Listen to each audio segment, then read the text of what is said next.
This is the Conscious Hour, and this is part two.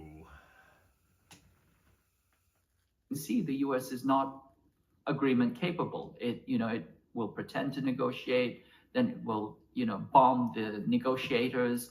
It will call all kinds of subterfuge.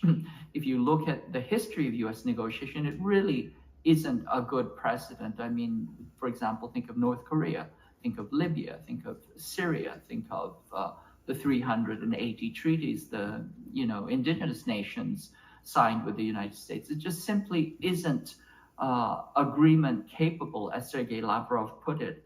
And so I think the Iranians are putting forth their best foot. They're putting forth their good offices. They want to negotiate and de-escalate, but they're not afraid of kinetic war. They've shown certainly that they have greater resolve. So basically, what he said was the world doesn't trust the United States or Israel. Why? Look at their history. Yeah, every war could have been avoided. But the military-industrial complex, which is Mossad, CIA, the Western oligarchs, they're the war machine. And the rest of the world's been saying, okay, if you're going to build war, we got to build a war machine. We got to build this. We got to build this. You're going to build this weapon. I'm going to build this weapon. I'm going to build this weapon. And who's making all the money? The military-industrial complex. Sure, they employ people, but they destroy more people than they employ. And they create more suffering and hardships around the world than they can do any good for. So that's why we're at the crossroads. This is why the Conscious Hour is here. It's your Conscious Hour. It's our Conscious Hour for all of us, the symphony in the world, to stand up and say, excuse me, we've had, pardon the expression, fuck enough of this bullshit. Now let's create a true path forward so we can grow a global economy based on mutual respect for all nations and the sovereignty. I don't care what your religion is. I don't care what you believe in. I'm living over here on this island called North America, and we need to get our act together so the rest of the world can just do what they need to do. Manifest the destiny for each country so they have the opportunity, so there's no poverty, there's education, and people can thrive. Get rid of this old war machine that's never gotten us anywhere. They have the faster learning curve, and they have all the logistical, material, and geographic advantages that fighting a defensive war entails. What are the impacts? Well, the impacts are global, and they are slow to hit. But right now, at the current moment, we think there is a deficit of about 700 billion barrels of oil in the global market. And then all the other, petrochemical related, hydrocarbon related chemicals that are tied to this, including natural gas, urea, ammonia, and as well as metals. And so these are catastrophic effects that we still haven't felt yet. It's like, you take, some medicine or drug. Those effects don't hit you right away, but they will. There's a kind of a delay involved.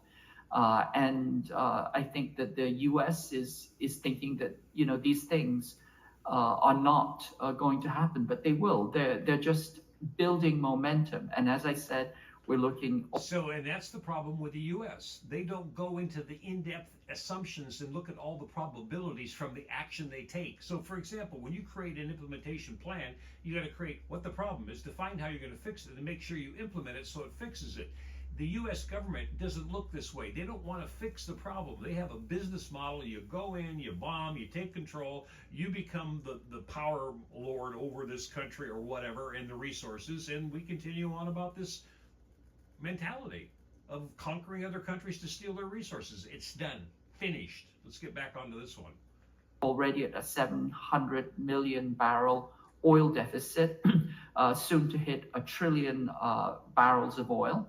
There is an easy off-ramp, which is to make peace with Iran, offer security guarantees, stop trying to destroy the country. And if Iran wants, a transit fee, it's within its rights. For 47 years, they have given free transit. But, if they want to impose a small transit fee, $1 per barrel, that works out to between 2 to 5 cents per gallon at the gas station. I think people would be perfectly fine with this accept that it has become a matter of U.S. Domination. The U.S. can only see the world in terms of master and slave, dominator, dominated. It wants to subjugate, and therefore it is not looking for a reasonable accommodation with what are clearly reasonable demands. And so I think this is the key. And this is the name of the whole thing. It's called gangster capitalism, folks. The robber barons, they want to stay in control, and that business model is dead. Otherwise, if we don't fix the problem with the right solution, which we've already talked about, we're going to blow the world up, literally. Netanyahu and Trump, they're going to kind of try to escalate, and then the next wave of what Iran does with the capacity they have, it's toast, folks. It's toast. We have no way. You could drop nuclear bombs, but what does that do? It kills off the entire population. So the only resource that Israel has and the U.S. has now is to do what? Drop a nuclear weapon. And that's the old logic that's like insane. But these people, just look at him. Look at Pete Hegseth. This guy is a musclehead. He reacts because he's been the chosen one and he believes this. This guy's like a robot on steroids. And you've got Trump that's listening to these advisors that aren't giving him solutions, and he's being leveraged because of the Epstein files and the pedo and all that. And so we have a time bomb ready to go off here, folks. We need to have sound minds that come in and say, hey, there's a solution. Iran has a solution, the world has a solution, and the U.S. and Israel have to buy it, and we don't care about Netanyahu. That country's the size of New Jersey. And if it has to go away, well, go away.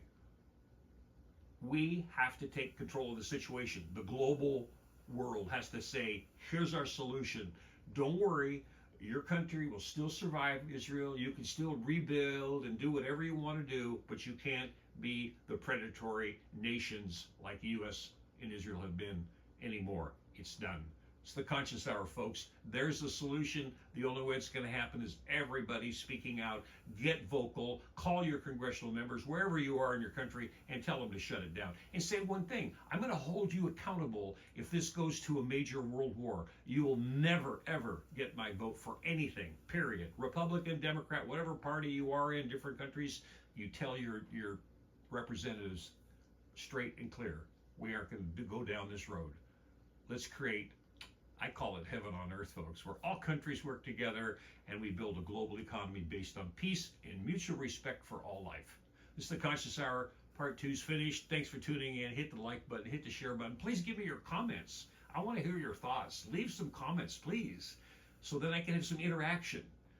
And that way the algorithm goes up and more people can hear the Conscious Hour. It's our Conscious Hour. Thanks for tuning in.